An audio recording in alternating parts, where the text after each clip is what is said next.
So guys, moving into the seated row machine.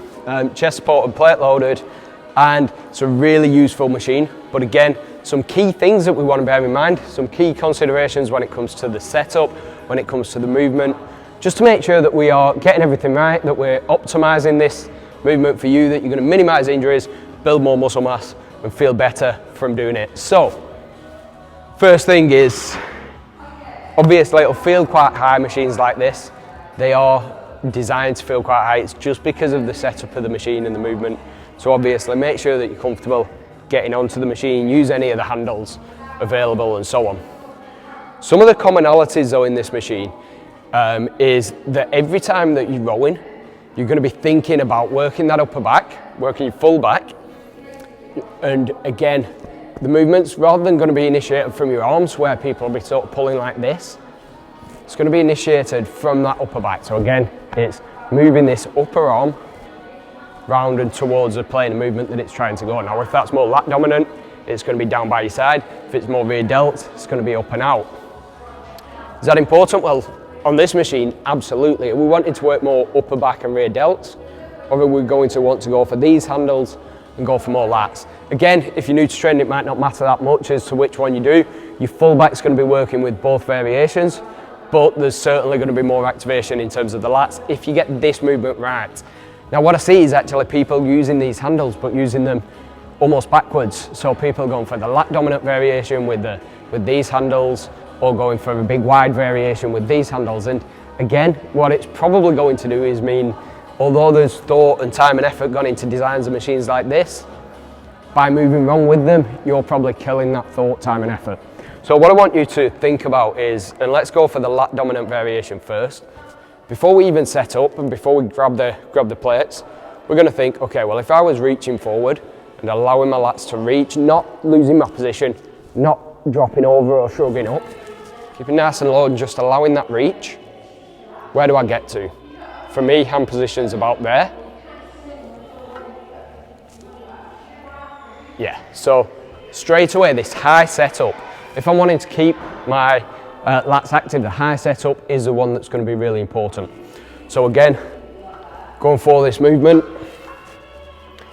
high setup, I'm reached out there, nice and secure. Again, almost thinking about pulling myself into the plate, and I'm going to bring my elbows back, initiating with that upper arm, squeeze and back through. And again, we're going to be fairly limited as to how far back we come, especially if we're trying to put emphasis onto them lats. And again, do we want to just hook the grip? Maybe, but if you feel like you're losing your grip, then definitely you can just keep your thumb wrapped round. It's going to be less important at this stage.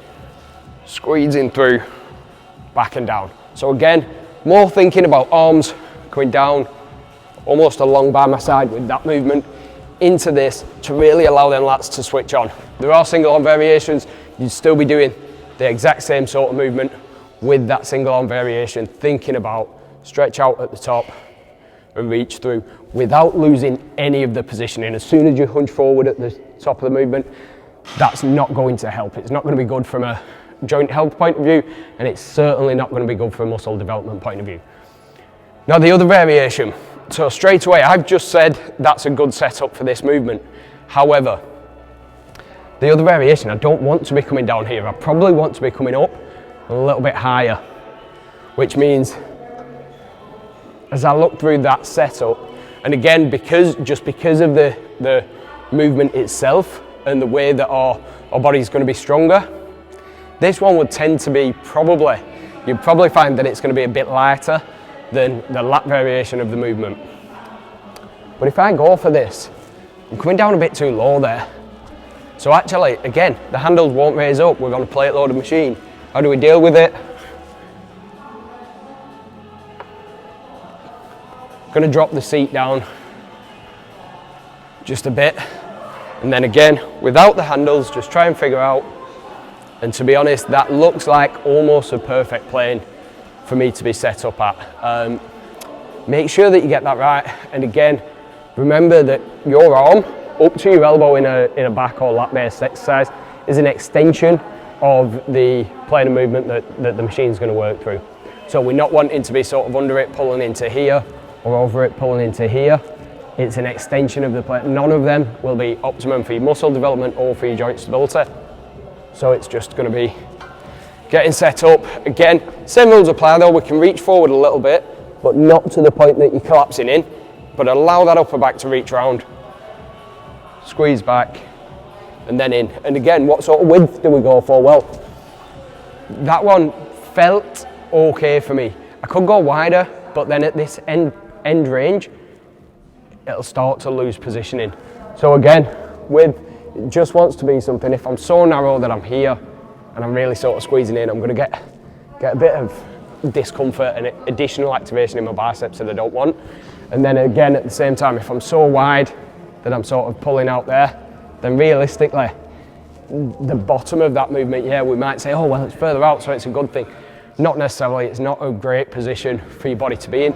It's not going to be horrendous if you're a bit too narrow or a bit too wide, but again, making sure this isn't that you're not in any extremes of this. So fairly neutral. Again, in terms of that positioning, lead the movement with your elbows driving back, squeeze yourself into the pad, and on this one, you can pretty much pull as far as your body will allow you to pull without compensating. Again, this movement that we see quite a lot, all that's going to serve to do is, unless you're loading it, and that's deliberate, and you're loading it a bit too heavy and going for sort of different variations. For me, it's not really something that we want to use anyway. We want to control everything. That doesn't mean slow all the time, but it certainly means while you're learning the movement and getting used to it, keep it controlled, keep within the plane of movement that we want, and target the muscle groups. On plate loaded machines, target the muscle groups that you are trying to work. If you're talking about function and you're talking about stuff with barbell or with body weight or even with dumbbells, there might be other variations to put in. But on machines like this, realistically stick to what the design of the machine is for, or if you're going to modify it, make sure that you understand the mechanics and what's going on when you are modifying that movement. Cheers, guys.